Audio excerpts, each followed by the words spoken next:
Welcome back and welcome to the show. We have Charles Lear with us today. Now, Charles contacted me, I don't know, probably 3 years ago.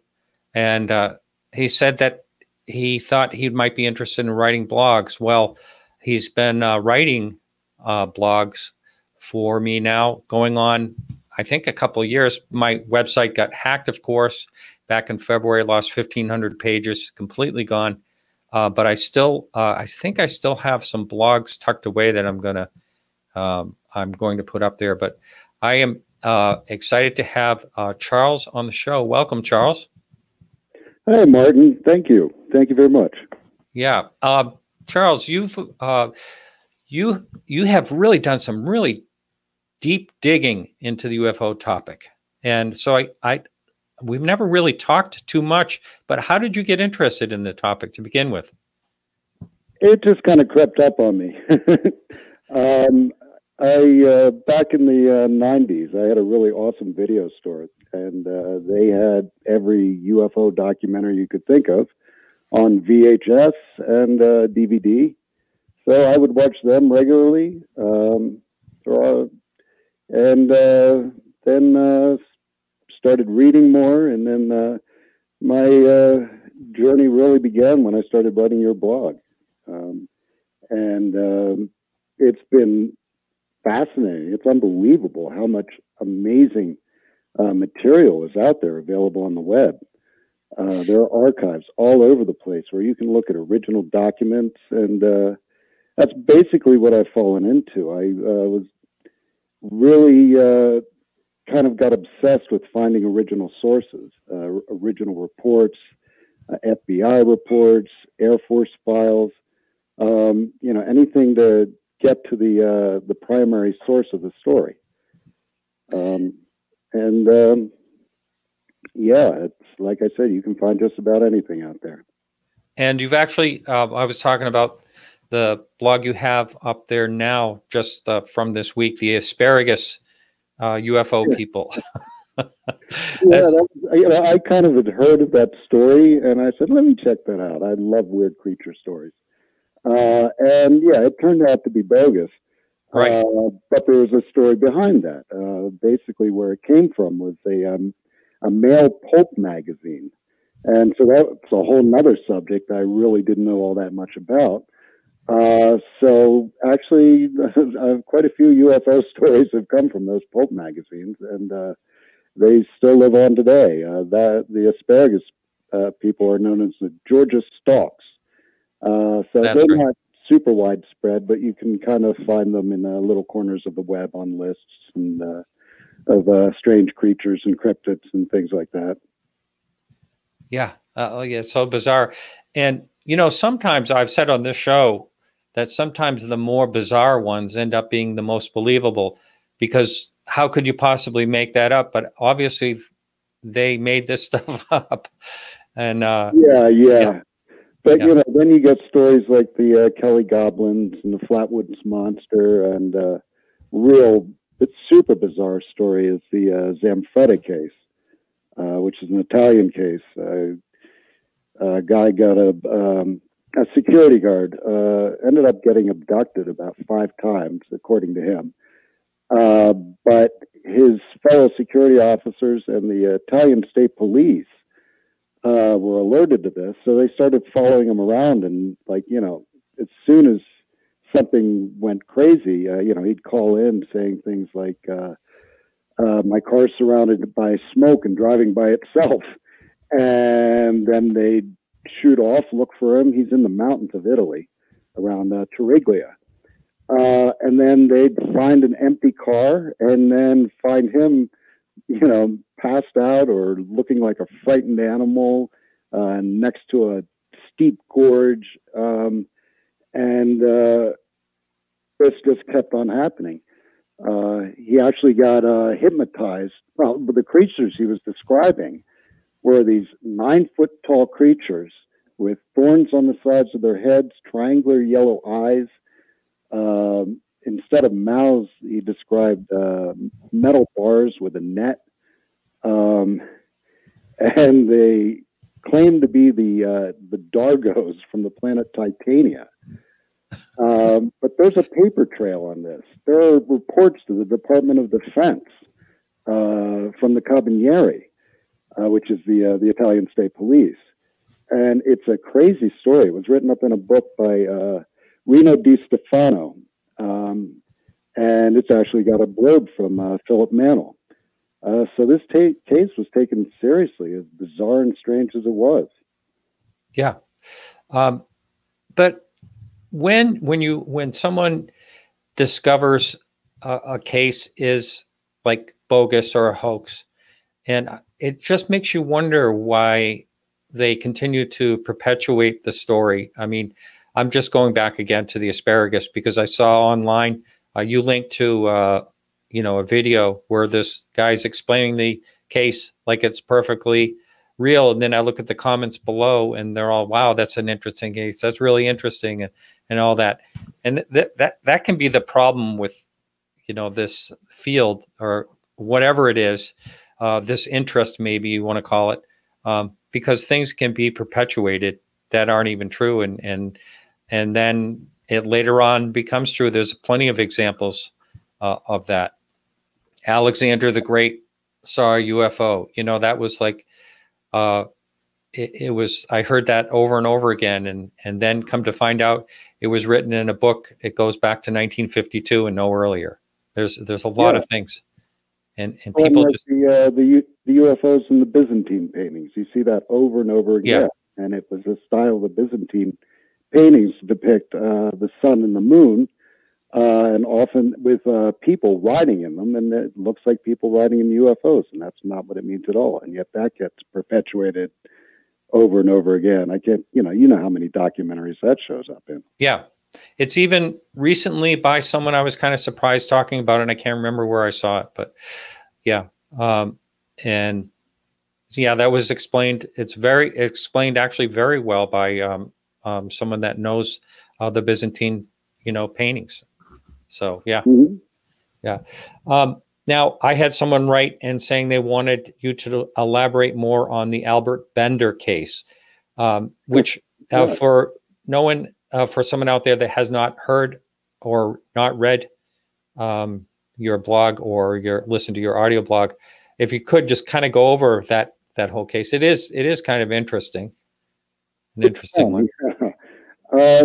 Albert K. Bender, he was this quirky character in Bridgeport, Connecticut.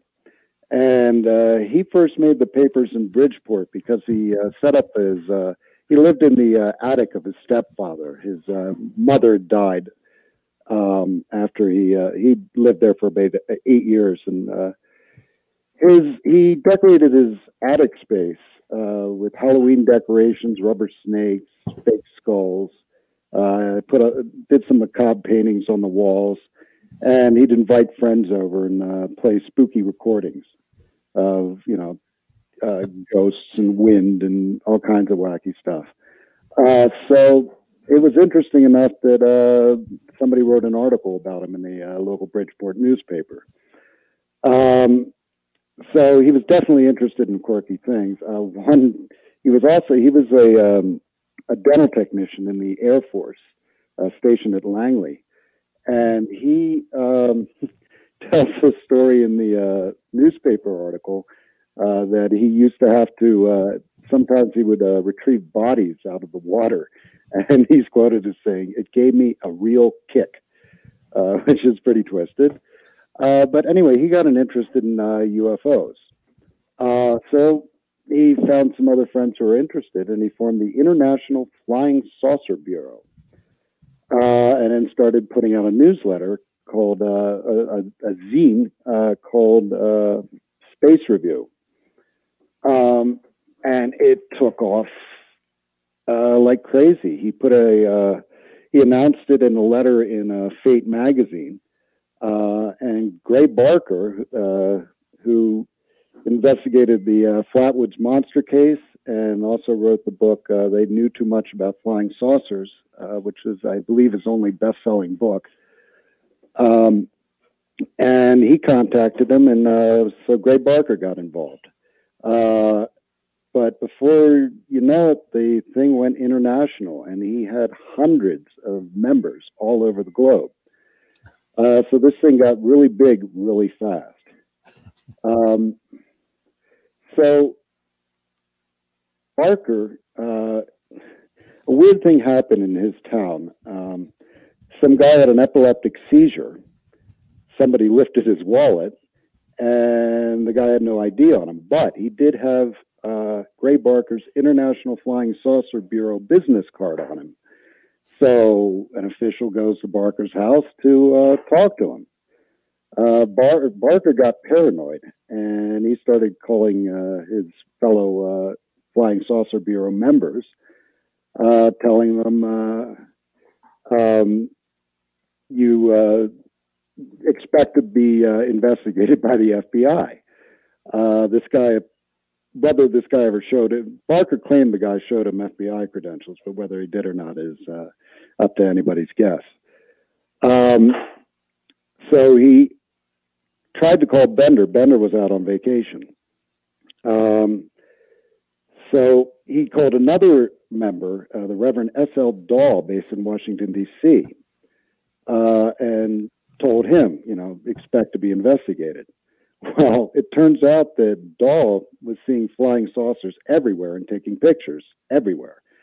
And some of the pictures he was taking were at a restricted installation. So 3 FBI agents actually did come and interview him. So he wrote a letter to Bender as well. So Bender came home and saw these 2 letters. So there's a conjecture. This was actually the guy who came up with this idea was David Houchin, who is the curator of the Gray Barker collection at the Clarksburg Harrison Public Library. His theory is that Bender came home, saw these 2 letters, and panicked, and took the 3 men visiting scenario from Dahl, and he turned them into Men in Black.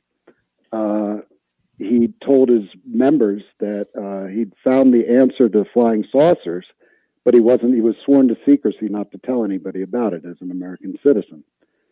And he shut down the Bureau shortly thereafter. So that's where the mythos of the Men in Black got its start. That's where it started, right there? Yeah. A lot of people will say that it started with the Maury Island incident. You can kind of right, yeah. To, but the classic 3 Men in Black really came from Bender's experience, and Barker really played it up in his book. They knew too much about flying saucers. Interesting. That's the story of Bender. The other members kind of scattered. Barker went off on his own. He was publishing the Saucerian, which is a real whimsical, wonderful publication, full of fact and fiction. I mean, he has UFO reports there from some of the pulp magazines, as well as, credible reports. He was definitely a Fortean. Forteans are people who collect unusual stories, named after Charles Fort, who was a guy who did that in the early 20th century. Barker was definitely a Fortean, and his magazine reflected that.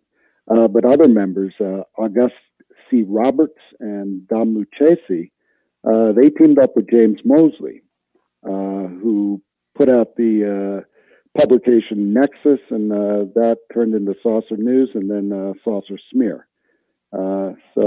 Anyway, that's basically what happened to the International Flying Saucer Bureau. They only lasted a little more than a year. Wow. Now, I know you live... What's that? I'm sorry? There's more about Bender, though. Bender later wrote a book called Flying Saucers and the 3 Men, which Barker published. So Bender told the story. All of a sudden, these 3 Men in Black turned into these ethereal creatures from the planet Kazik, spelled K-A-Z-I-K. He talks about going to another planet, traveling in a flying saucer, getting a nude massage from maidens of Kayik, and he got pretty weird. So, yeah, that I think that sums up the Bender story. Wow. Now, what about Ruppelt? That's a very interesting.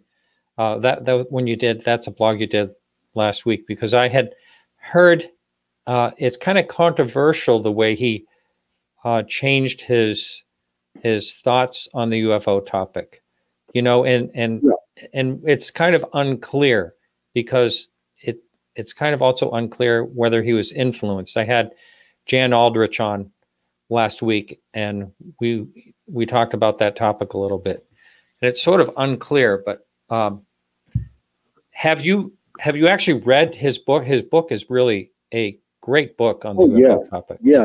No, I've read the book, and I read all his status reports as well. You can find those online. He tried to put out monthly status reports, so they were formally classified. So it's a real good inside look into what they were doing.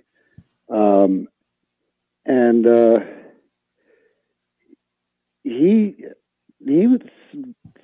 was genuinely mystified, but he kept an open mind. The Air Force at the time, there were two factions. There were those who believed we were being visited by people from outer space, and there were those who thought that it was all bunk.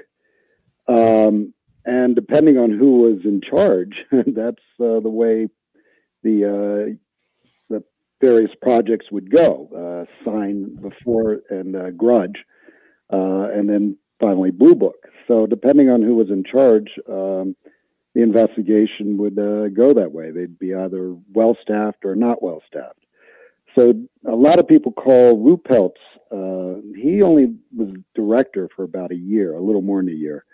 They call that the golden age, because he took it seriously. He was a hard worker. And so, you gave him a job and he did it. So he took it seriously. And the Washington, when 1952, there was a flap that was so extreme.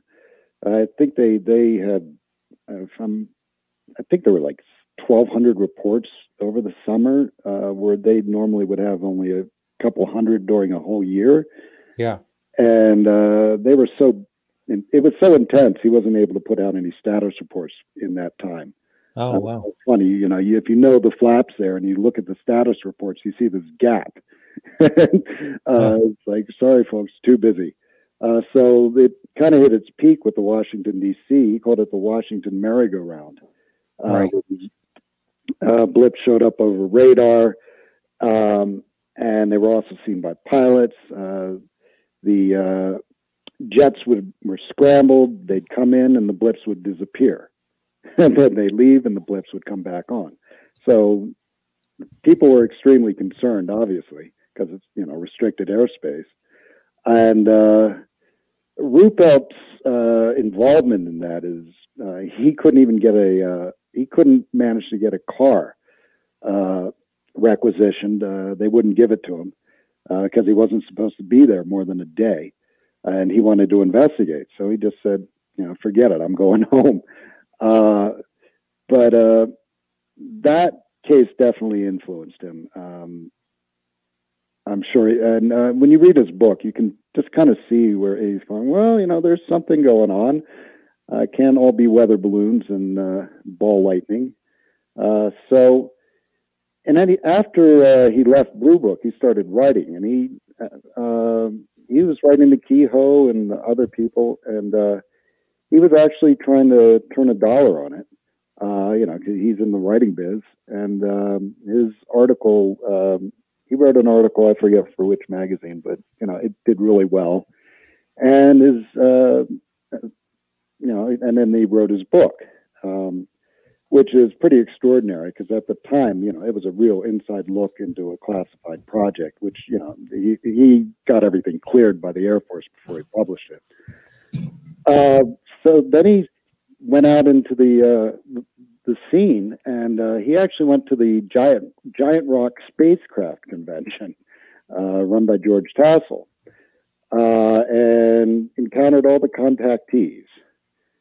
He actually, you can hear audio of him interviewing George Adamski, which is hysterical because Adamski just blabs on and on and on, and Ruppelt is really quite polite and restrained. And so you've got to know that kind of circus affected him.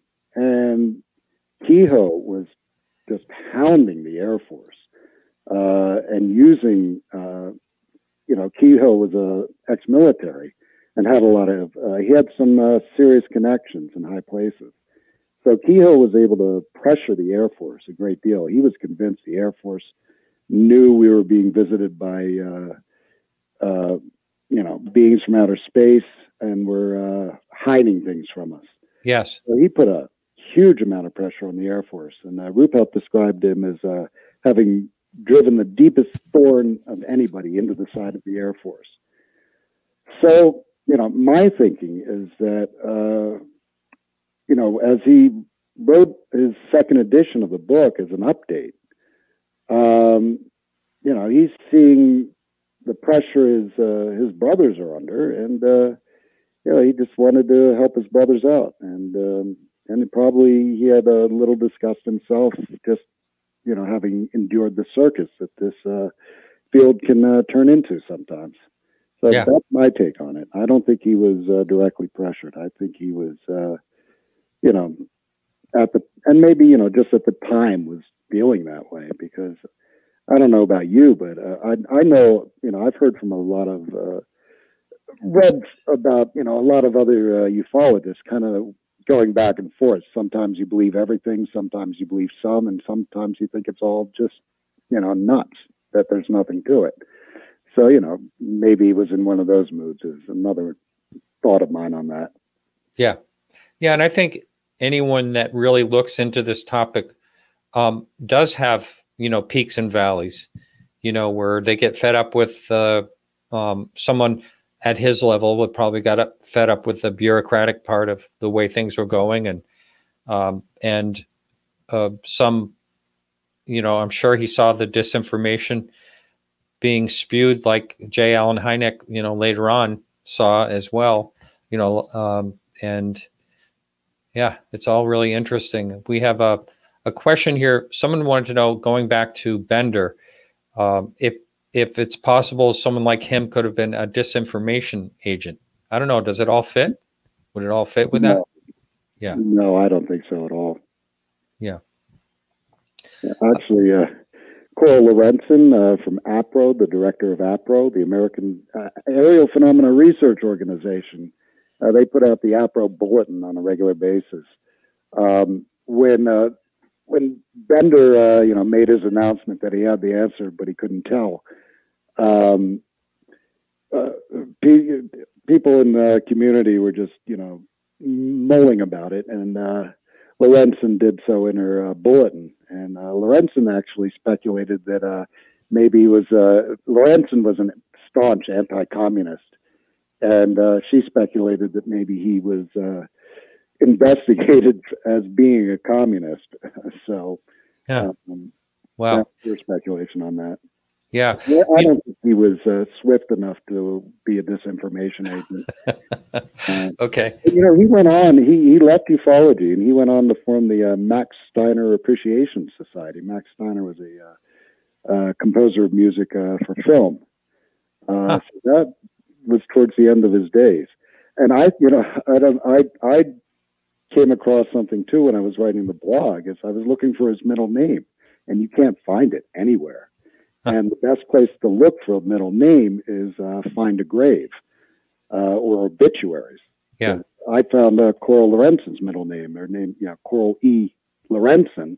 Her middle name is Elsie, because I found her gravesite and saw it right there on the tombstone. But Bender, you can't find it. And I find it an interesting coincidence that he talks about the planet Kaik. So maybe Kazik was his middle name, which I speculated in the blog. Ah, oh, how about that? Yeah, I know you do genealogy, which is interesting. I'm going through my own family right now. It's pretty. Oh, no, I don't. I do geology. Oh, geology. Did I read that wrong? A little bit different. Yeah, a little bit different. Oh, wow. Well, that's a whole nother topic.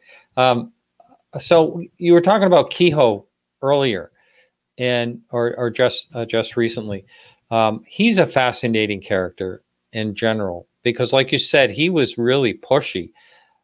He was a no-nonsense type of guy, and you see that. I want to say it was Mike Wallace or whoever interviewed him. I can't even remember who it was that interviewed him, but he is really, standing his ground, even when he's asked some really tough questions. And he did with the Air Force. You could see him, I'm trying to remember what archives, the National Archives has some footage of people back in 1952. One of them being Kehoe, and he's like drilling the Air Force, saying, trying to get information out of them. He was great in his time. He was relentless. Yep. But he was also a science fiction pulp writer as well back in his early days. Oh, I had no idea about that. So, there's a bit of influence from that. Yeah. And was that before the military? I think it might have been post-military. Yeah. I'm not too positive on that. But, and, he was accused of embellishing to sell books. So, but he was a bulldog when it came to getting info out of the Air Force. Yeah. And, NICAP definitely has to be credited because they really did put together, they had some top-notch people on their board of directors. I mean, I think they had Admiral Hillencoder on there, for heaven's sakes. So the Air Force definitely had had their work cut out from them. Yeah.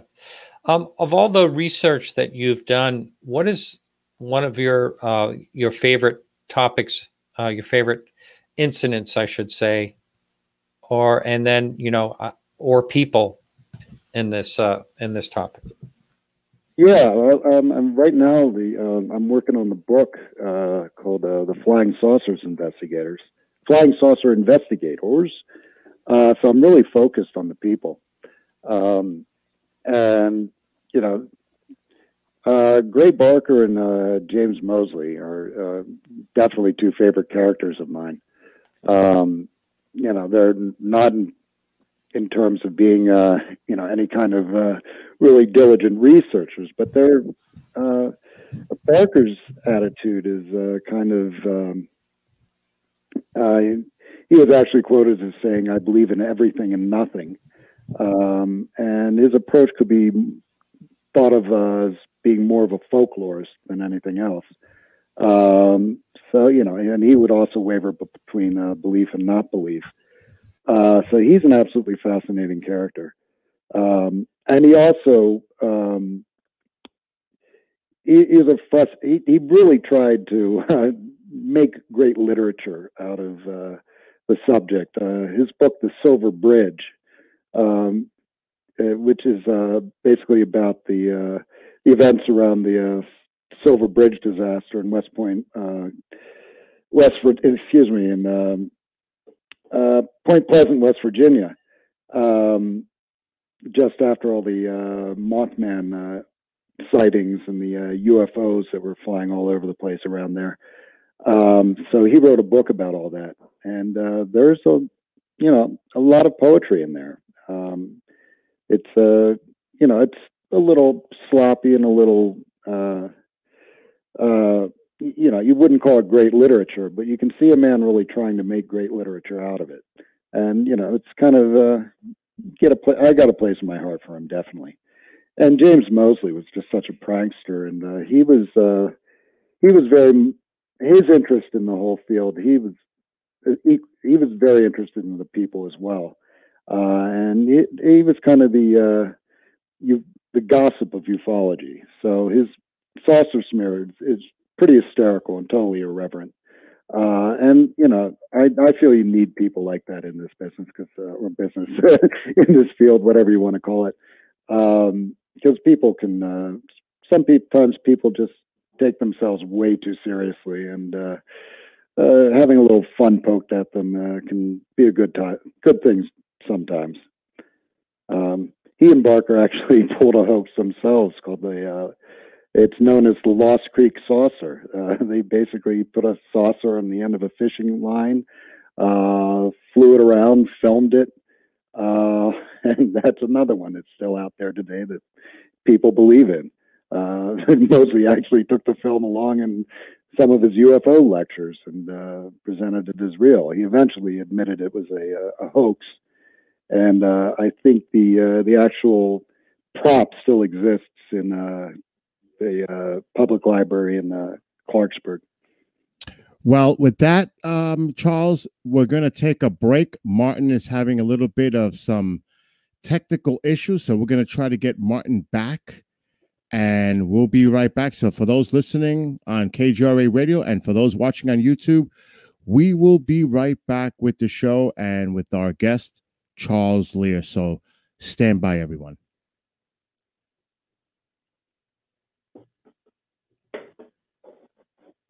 Okay. And for those listening, believe it or not, Martin had a power outage. Oh. Yes.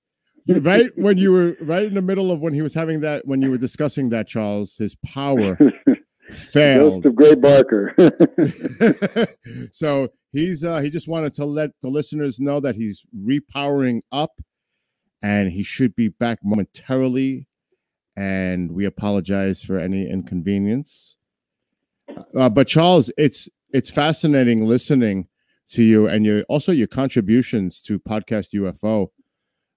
Is there any one case that sticks out in your mind that you would say is one that you would deem as credible, if you can even do that? Yeah, I keep coming back to this. David Marler, who might be listening, he's out here in Albuquerque, New Mexico. I'm in New Mexico right now, by the way. Yeah, he has an extensive archives, but he's also an investigator. He was out there in the field, boots on the ground back in the day. But he came across a case that happened in Hobbs, New Mexico. I believe it's June 7th, 1964. This young kid, Charles, I think he was 8 at the time, was playing in the back of his grandmother's laundromat, with his grandmother looking out the back door, keeping a watch on him. Mm-hmm. And according to him, he sees this black top in the air, this black top shaped object, about 5 feet tall, 3 feet wide. And he's watching it between two buildings. And then he moves to the left, it moves to the left. He moves to the right, it moves to the right. And he's got this sense that it, knows he's there. Mm. Then all of a sudden it comes at him. It comes at him so fast, he braces himself like it's going to go right through him. And instead it stops right over his head and engulfs him in flame. Wow. To the horrified sight of his grandmother. He goes running into the laundromat with his hair on fire. They put him out. Wow. And fortunately, his grandfather pulls up and they get him to the hospital. He was burned so bad, they said his ears were turned inside out, his lips were turned inside out. Oh, gosh. His whole face was swollen to where his nose disappeared. I mean, he was in bad shape. But he said he experienced no pain whatsoever. And even though, his grandmother said he was engulfed in flame, only his face and the top of his shoulders showed any signs of being burned. He was in the hospital for an extended period of time. It might have been 6 weeks. I'm not positive on that. But there are newspaper reports following his progress. He suffered some hearing loss, and he needed glasses after that. But other than that, that was it. So David Marler was wondering if, this is 1964, this kid's probably still alive. And he actually managed to find him and interviewed him. And David and his wife formed a friendship with the guy. Mm-hmm. The guy, speaks freely about it now because he says he's old enough to where he doesn't care. But I don't think he's not going on being filmed in any documentaries or, going public with it because he's still running a business. And what's funny, this guy's, until this guy told David Marler his story, his name's Charles, until Charles told David Marler his story in front of his wife, this guy, Charles's wife, had never really heard the story herself. So anyway, that's a case that really makes me think. I have to tell you, David, whenever David's on the show, he just is simply amazing on the extent of his research, his knowledge, and of course, his archives. I mean, it is so massive. I am so jealous. I hope to one day to be able to visit his location, because when you see it in real time, like as, for example, if he's doing a show on video, and you can see behind him all the stuff that he has amassed over the years. It's just incredible. And some of the relics, the artifacts that he has in his possession is amazing. By the way, we do have Martin back now with us. So, Charles, enjoy the rest of the show with Martin. And I'm going to let Martin know that Martin will come back in about 45 seconds. Well, great job, Bill, filling in. Thank you very much. You're welcome. Wow, I'm back. Yeah, you can hear me, right? Yes. Yeah, you're all good, Martin. All right. Well, the electricity just flashed here and everything shut down, and my computer did not like it. Did not want to come back on but anyway, I'm back. That was a strange happening. I think it was probably Men in Black, maybe. Who knows, right? Yeah, I was going to go there. Like that classic Art Bell episode. You know that one? Oh, yeah. Panic. Yeah, that guy actually came forward. He was such a great actor.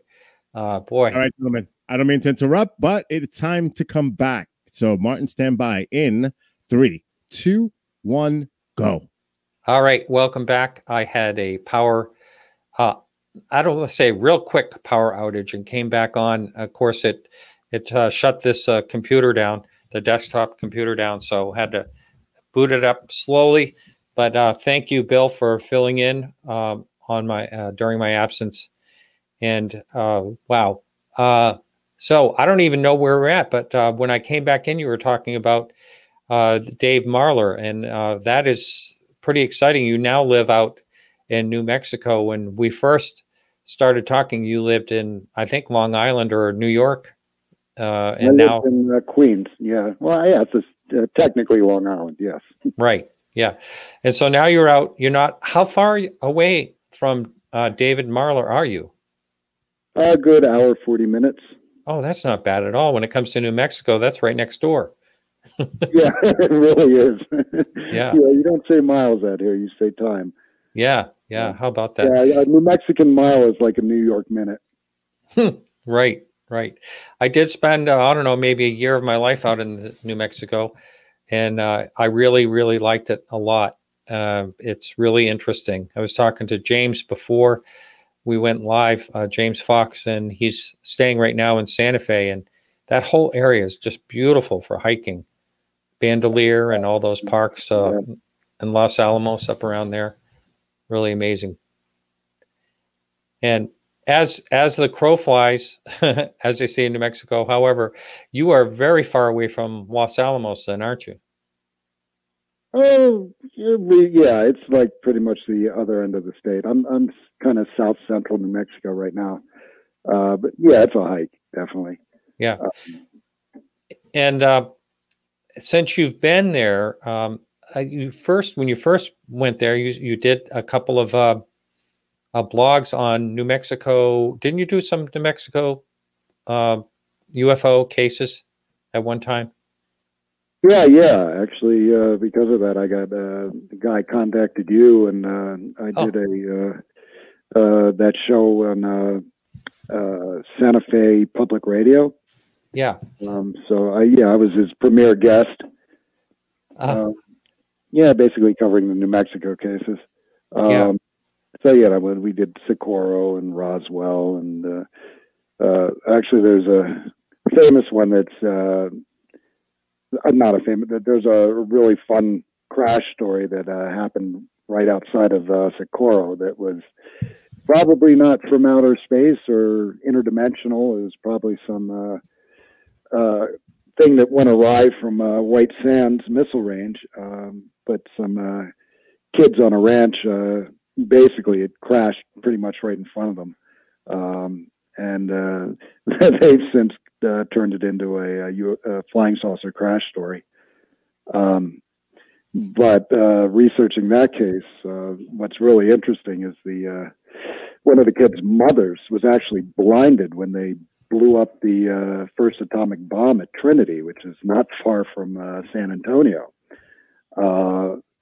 She was looking out the door, and there was this flash of light, and she ended up blinded in one eye, which kind of tells you how reckless they were when they did that. They told the citizens that it was a munitions dump had blown up. So, anyway. Oh my God, that's right. I remember that they did lie. Yeah. And no warning. They don't. I guess they're. The idea of radioactive fallout and all that is still kind of new. Yeah, and when they actually tested the very first bomb, they didn't know whether it was going to destroy the world. They really didn't know. There was a theory that every atom would react and the whole world would come to an end, and they actually went through with it, which is pretty amazing. Oh, here goes nothing. Oh my goodness. Yeah, exactly. Wow. Now, what about the Aztec UFO crash? That is such a controversy. I know. It's a controversy. That's hysterical. Yeah. Well, bring that topic up with Dave Marler. Dave Marler thinks that there's really something to that. Oh, no. I'm sorry, Dave. Yeah. I mean, someone as solid as Dave Marler thinks that the research has been done. There's really something to it. So I had not paid attention to that until I talked to Dave Marler. And wow. So maybe you want to, when you go actually visit him, you want to bring that up and see what he has to say about it. Maybe I don't. Yeah, might be a short friendship. But so what do you? Let's just hear what your thoughts are on that then. And first of all, how does the story go? Just so the listener, I have a lot of new listeners, and just so they do you know how that story? Do you know much about that story? Yeah, I've looked into it, but just from an armchair. So, yeah. But there's some good stuff about it. Basically, a guy a mysterious lecturer in Colorado gave a lecture on flying saucers, as they were called back then. He was originally invited to lecture in front of a critical thinking class, so that they could, go back and, debate and look for flaws in the argument, et cetera, et cetera. Word got out that there was a UFO flying saucer lecturer, and they ended up having to put him in a hall. So it was super well attended, and it also got press coverage. So this guy claimed there were saucer crashes that had been recovered in here and in Africa. So the news got out, and the hunt was on for who this guy was. Well, they found his name was Silas P. Newton, who was the head of oil exploration company, quote unquote. And he happened to be friends with Frank Scully, who wrote for Variety magazine, knew him and thought, I got a good story on my hands. So he contacted Newton, and Newton spun this yarn about this mysterious Dr. G, cluing him in that there was a flying saucer crash in Aztec, New Mexico, and that it had been recovered along with other craft in other areas, and that they were investigating it and had bodies. And so Scully wrote it up in the book. I think it's called Behind the Flying Saucers. And basically, that's the centerpiece of the book. The rest of the book's pretty much filler. But he's got an amazing list of newspaper reports, which just for archive's sakes is really valuable. He has some pretty accurate views on astronomy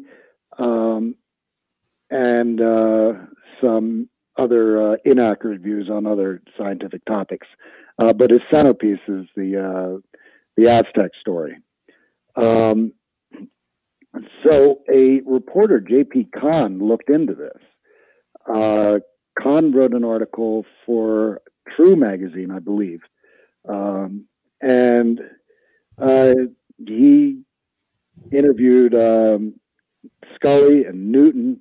More and more Newton stories started to smell. And he looked more into Newton.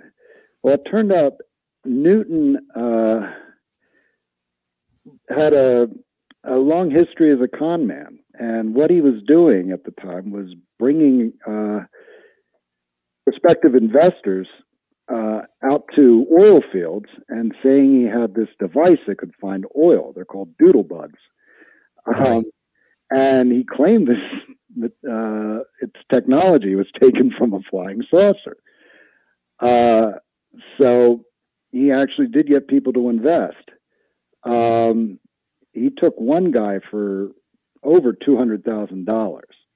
Kahn found the guy and said, "Do you want to press charges? Your time's running out." So the guy did, and Newton went to trial. The mysterious Dr. G, Kahn pretty much felt was this guy named Leo Gebauer. Gebauer was a partner with Newton in his doodlebug scheme. So both of them ended up on trial, and they both lost. The funny part is that they were ordered to pay restitution, and in order to do so, Newton immediately went and sold a bunch of worthless uranium stock. But somehow Newton got off scot-free. So that's basically the source. So if that's a credible source, you tell me. Well, I did have the Ramseys on, I don't know, maybe a year and a half ago or something like that. I can't remember. And they've done a deep dive into this researching, and they actually think that despite all the the con involved there, not making a pun of the guy's last name, but they think that there was actually something to it, and I don't know. I can't say one way or the other. I think the consensus for the most part is there's that it is wrong, but there are some people that think there's really something to it, and maybe something worth bringing up if you ever get real comfortable with Dave Marler. Yeah. Maybe he can convince me. But all said and done, there are times when I'm willing to believe everything. I mean, coming up, when the internet first got fast enough to where you could, go out and where you could watch movies and documentaries and lectures and all that stuff. And, characters like Robert O. Dean and, God Save Me, Bill Cooper. You know, was buying everything they were saying, hook, line, and sinker. So, you know, I can go there, you know, and just believe whatever. I do have a gullible streak in me. So you know, sometimes it's more fun to believe, you know? Yeah. Yeah. Who do you think, you mentioned some people that you're doing your book on, who do you think is like the most outrageous character in the contactee movement? We have about 4 minutes here. The most outrageous. Yeah. Oh, that's a long list. You know, I'm really not too up on contactees, but Orfeo Angelucci comes to mind. I think he's the one that had the affair with the Space Maiden, and his wife divorced him over it. I don't think I've ever heard that particular story. That's sure interesting. Angelucci. You know, Adamski was a lot of fun. Yeah. You know, slinging hamburgers in a coffee shop at the base of Mount Palomar, and you know, being called the professor by his followers. It's just pretty wonderful. Yeah, and they came in droves. It's like like a cult. Yeah, yeah. Well, I mean, you know, it's funny that you know, religion. You know, the story of a guy coming out of the desert saying, you know, I've seen God, and you know, here's what God said to me. I'm not the first one to say that. You know, that's real similar to what Adamski did. You know, he met Orthon in the desert, and then came out and said, "I've met the space people, and stop using bombs and be nice to each other." So yeah, which is a good message either way.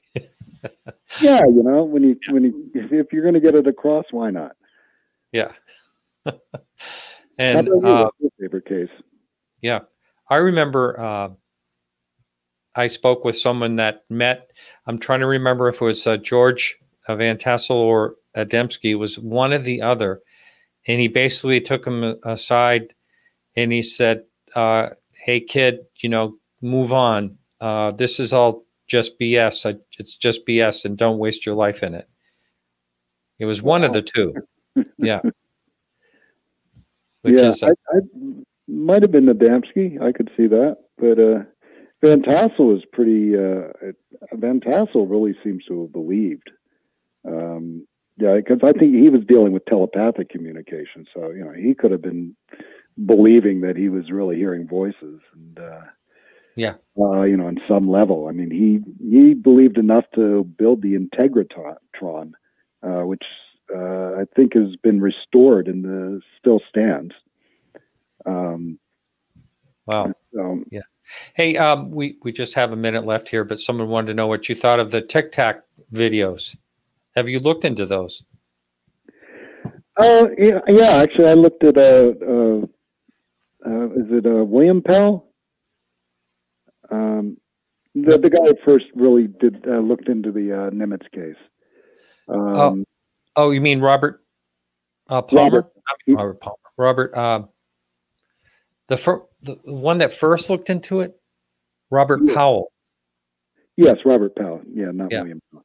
Yeah, so I looked at a lot of stuff he said, and I looked into well, the first crazy thing about it is that it showed up on somebody found it on a graphic computer design site in Germany. Hey, you know what? I just got the cut. We got to cut the show. So thanks so much. Well, all right. So real pleasure talking to you, Martin. All right. You take care. Thanks. You take care. Sorry about the outage. All right, everyone. So we'll be back next week with Mike Rogers. Remember to keep your eyes to the sky.